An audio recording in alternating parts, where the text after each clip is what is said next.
Polygamy is part of our culture. My granddad had 47 wives. Ooni of Ife wife, Olori Ronke Ogunsi.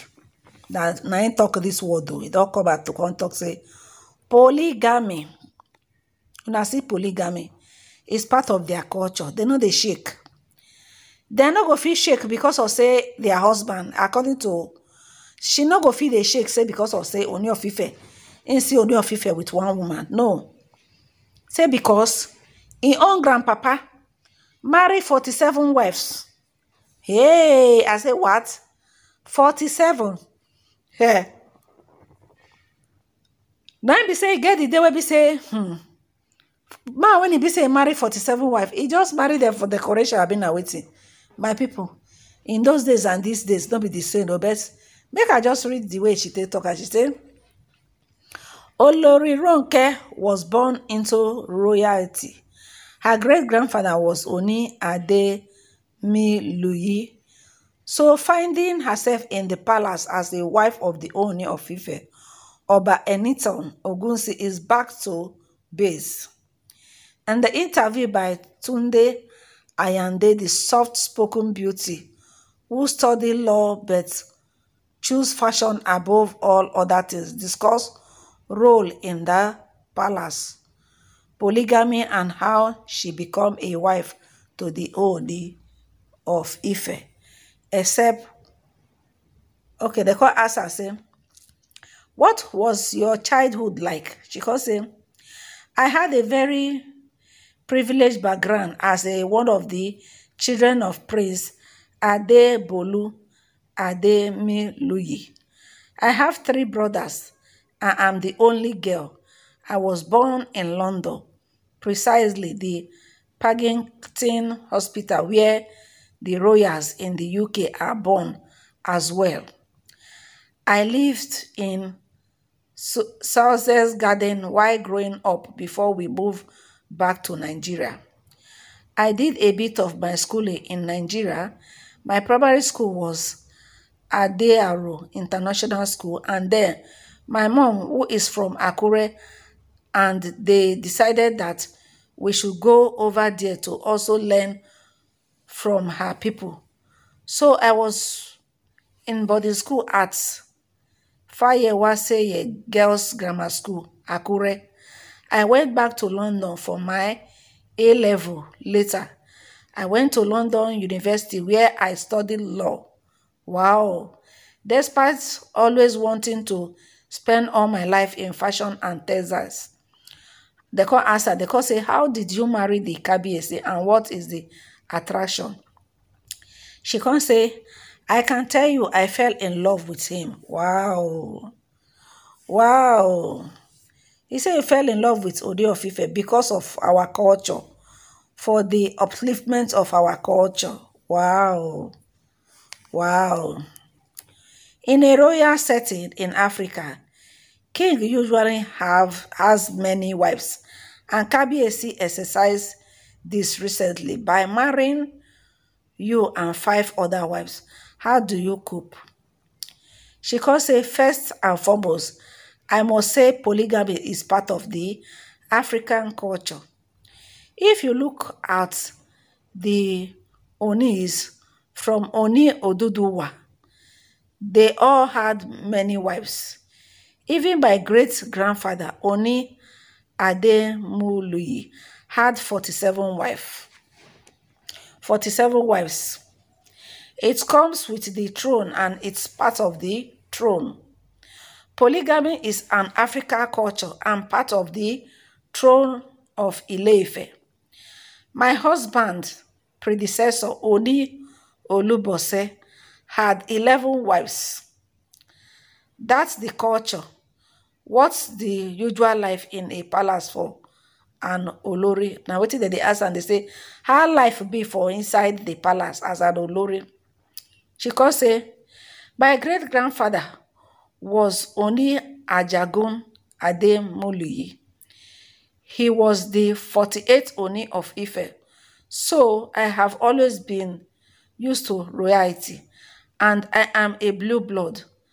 I have always known everything about the palace and royalty Now that I am married to the 51st Ooni of Ife, for me, it's just normal because it's something I have always been used to. Working up with duty, doing my work as a well as well, doing my cultural duties, bringing things together is just something I do effortlessly because I have been used to it from a tender age.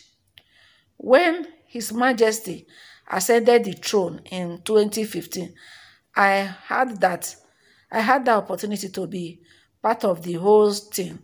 So I am kind of grow with him, and he is being someone like a mentor. He mentored me a lot. Wow. So they call answer, they call say, how did you adjust to life in Ile-Ife compared to city city life in Lagos? Did you miss anything? She can't say, to be honest, I don't really miss anything because I don't like the traffic in Lagos. We all know how hectic Lagos can be. Living here is more like an escape from the Lagos life. She can't say, I have my work that I do here as well.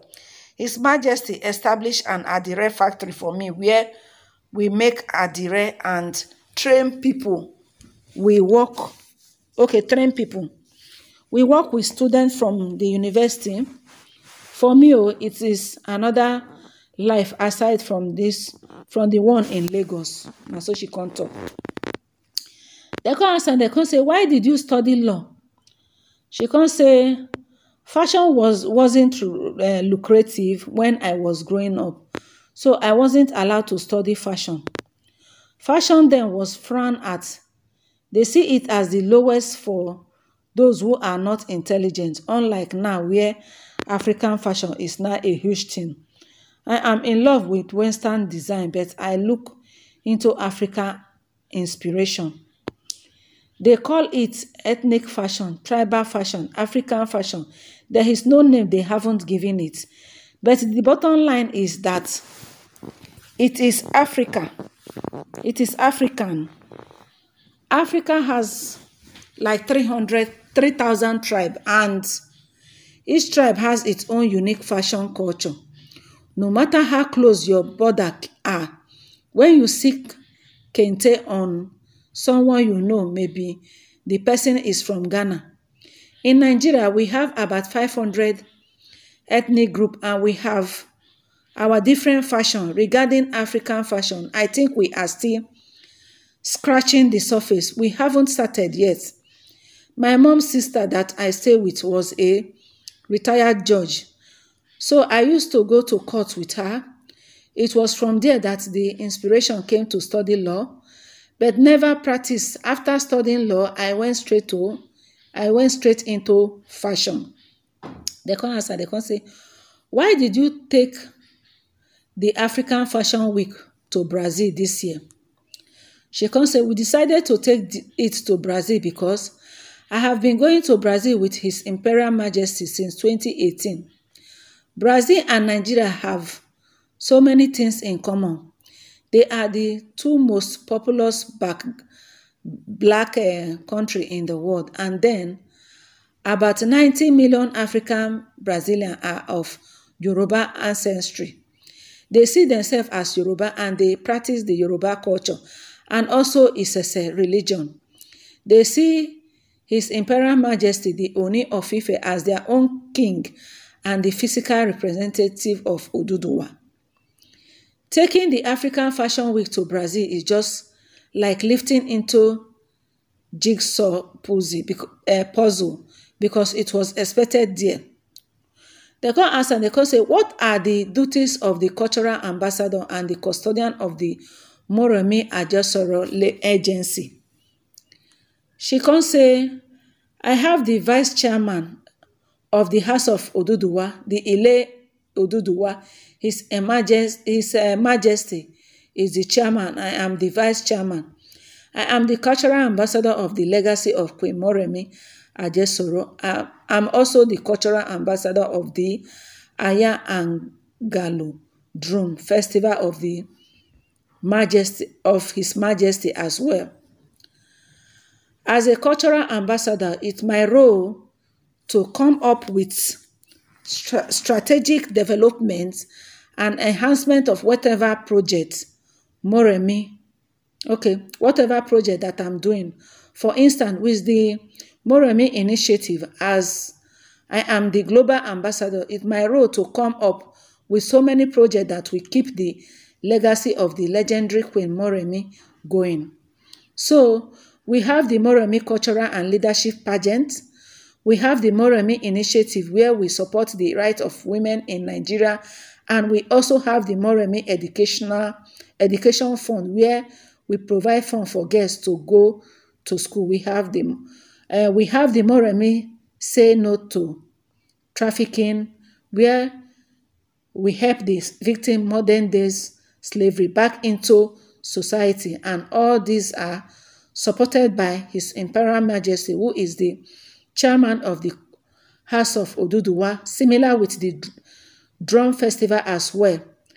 Last year, we had the Aya Angulu Drum Festival in Ile-Ife. We are having it again this year, and it's in partnership with the Drum Festival in Canada. So my role is to come up with the strategic alliance and development in enhancing whatever project or deity that I am the custodian of. Recently, so they can't answer, they can't say, recently you published a book, Unspoken, Oba Obiri. The title look unusual. What message were you trying to pass with the book? She can say, I got deeply rooted into culture in 2015 when His Majesty ascended the throne as the Ooni of Ife. He carried me along and exposed me to a lot of cultural things that I didn't even know before. It was while I was doing my research as the cultural ambassador of Queen Moremi that I came across the story of the female Ooni of Ife, Ooni Luwo. Then I asked His Majesty if Ooni Luwo was the only female king among the Yorubas, and he said there were other female Yoruba kings in other towns as well. So I started my research and I found out that we had so many Yoruba female kings, contrary to what they put out there, that female cannot become king in Yoruba land. It was based on that information that I decided to write this book and call it Unspoken, because while I was doing my research, a lot of people did not know that we had women who had reigned as king in Yoruba land. That's why I gave it the title, because that wasn't spoken about in history. Wow. It was also to be used as a reference point for young girls and women of nowadays who want to go into leadership, so they can see what the ancient women of old did with their leadership, and also being wife and mother. So you are a woman, a wife, a mother. Nothing should stop you in whatever role you want to play in politics, private or public sector. The book is just like a guidance and inspiration. You are, they can answer, they can say, you are in the creative industry. What do you think the government can do to improve the industry? Now she can't answer, she can't say, I think the president should continue supporting the industry. I remember in 2016, when I went to President Bola Tinubu, he was then the Lagos State Governor. So I went to explain the initiative of the African Fashion Week, Nigeria, and immediately he supported it and also reached out to those who could support it because he believed in the creative sector. He knows the development a nation can gain from small, medium enterprise. And if you look at the hair industry, the makeup industry, the music industry, the fashion industry, you can see that the value chain can help us grow our GDP tremendously. Now they can't answer me again. They say, what are you doing to sensitize other palace and make to sensitize others? palace and make them see the reason Yoruba culture and value must be protected by all means. She can say, in March this year, myself and another Olori set up a conference of Oloris where we had almost 200 Oloris in the Southwest coming together to palace to celebrate Women History Month, and then we talk about different things. Our special guest was the wife of the governor, Her Excellency Ngozi Adeleke. We talked about things within our different communities, the similarity within our culture, how we can support each other and work together. But most of all, Ile-Ife is the cradle of the black race. You know, I talked about 90 million people who are Afro-Brazilian and see themselves as Yorubas. The Yoruba people across the world are almost 300 millions. So what His Majesty is trying to do is to position Ile-Ife as the spiritual home of all the Yorubas. Christians go to Jerusalem on pilgrimage. Muslims go to Mecca on pilgrimage. We want the Yoruba people across the world in Cuba, Trinidad and Tobago, the Caribbean, the South America, to come to Ile-Ife and see it as their own spiritual home, and that is why we are trying to position Ile-Ife as the spiritual home of Yoruba, and my husband is doing a great job. The Oyo Festival is there, where we have millions of people to attend in attendance to see their prestigious ancient Arere crown that comes out once in a year. There is a change in Yoruba dressing as a queen. Are there some clothes you are forbidden to wear? And so they ask her. She can say, my position comes with my appearance as the wife of the king. You can be called at any time to do anything, so you must keep up that appearance because you are representing your husband wherever you are. If you are dressed in jeans or not dressed in a proper way, it will have an adverse effect. People will start talking. People will feel that being a princess, I'm supposed to know better. For someone who had given a lot to fashion, what has fashion given back to you now? So they asked her. She can say, fashion has given me a lot. I showcase about 2,000 designers from about 26 African countries, and I have been the success story of the most emerging and successful African designer. For me, I am happy, I am fulfilled when I listen to testimony of what others have been able to gain from what I started. Fashion has given me fulfillment, and it will continue it will continue giving me. They call answer, they call say, your store, Rookies in Lagos, was popular then with the high heel and the most urban. What happened to the business? Now she can say, Rookies was a chain of story I had when I moved back to Lagos in 2021. It was actually Rookies that exposed me to that fashion industry. When I was in school in London, I used to do a little bit of fashion, but after my study, I decided to move back to Nigeria, and that was when I established Rookies.